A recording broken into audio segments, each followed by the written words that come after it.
Hi, Dr. P here to answer a question from an interview. How much do I try to break my game designs in testing? Well, this actually starts before the formal play testing and goes through all the play testing because it's a big problem if it happens that you have a game that's broken that gets published. A few years ago, Martin Wallace's tabletop game A Few Acres of Snow, a two-player game, without, as I recall, much in the way of random elements, was discovered after publication to have an always successful move set for one side. Now, this is a nightmare for any designer that his or her game might be published and turn out to have a major flaw. Fortunately, this was fixed by a relatively simple rule change, but not everyone gets the word about rule changes to published games.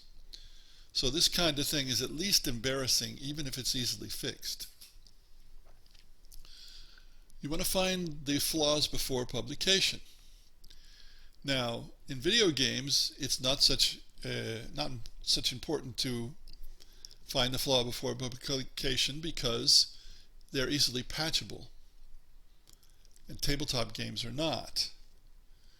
So the tabletop designers especially want to find the perfect or dominant strategies before publication and work them out of the game. So this is part of the design process. I rarely consciously look for something that breaks the game, but I'm always on the lookout for it because that's one of the purposes of playtesting. I think about it a lot also before I ever make a prototype while I'm conceiving the game and in effect playing it in my mind's eye, to borrow Rainer Knizia's term. It's something you need to think about. You need to be on the watch for. Fortunately, it's easier to check for a multi-sided, that is more than two-sided game, than for a two-player game.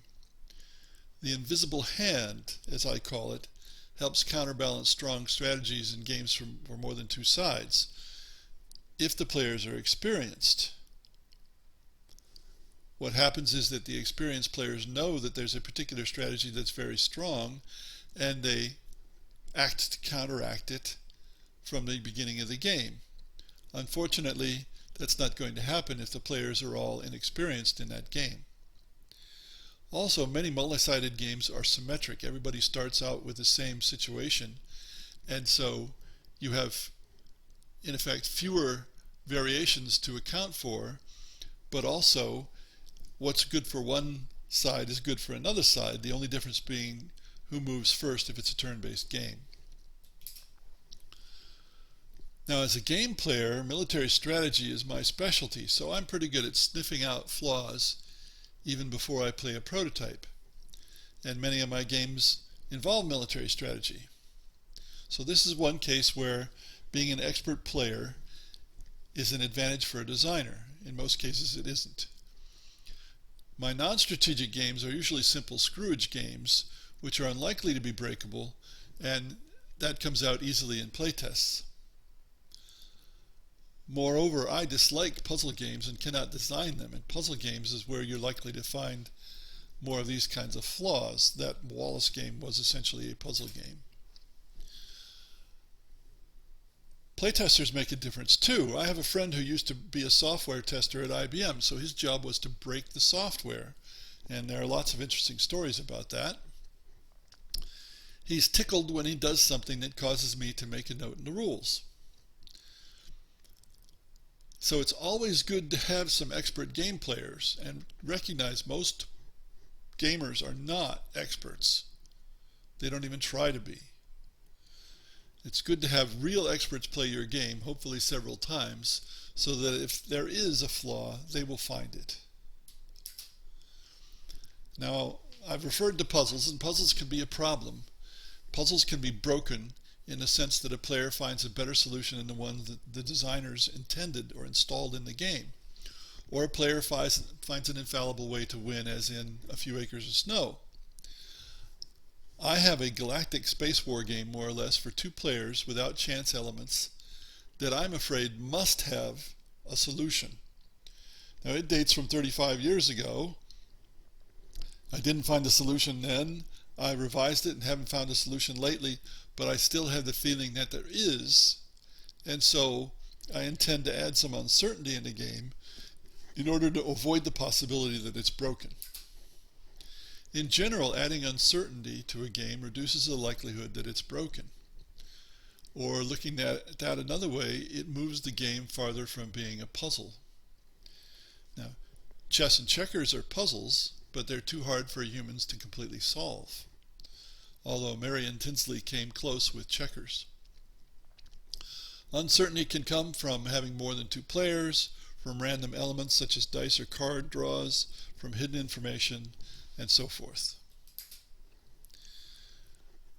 How important this is also depends on the longevity of the game you're designing.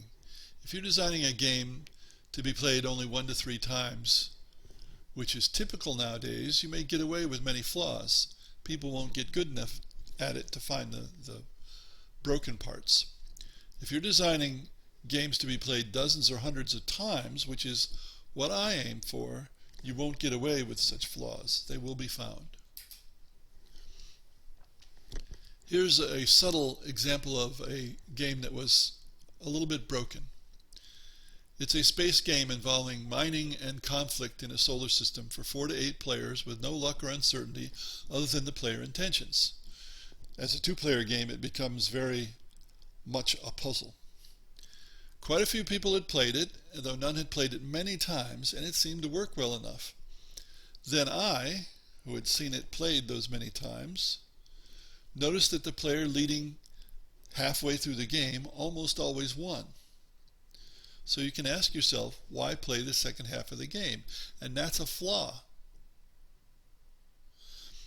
That's broken. So I've reworked the game some to see if I can avoid that problem. And now, of course, it needs more testing. Unfortunately, but that's the way it goes. In general, game players dislike games with always optimal solutions, and puzzle people expect there to be at least one optimal solution. So it depends a lot on whether you're making a game or a puzzle disguised as a game. Thanks for listening.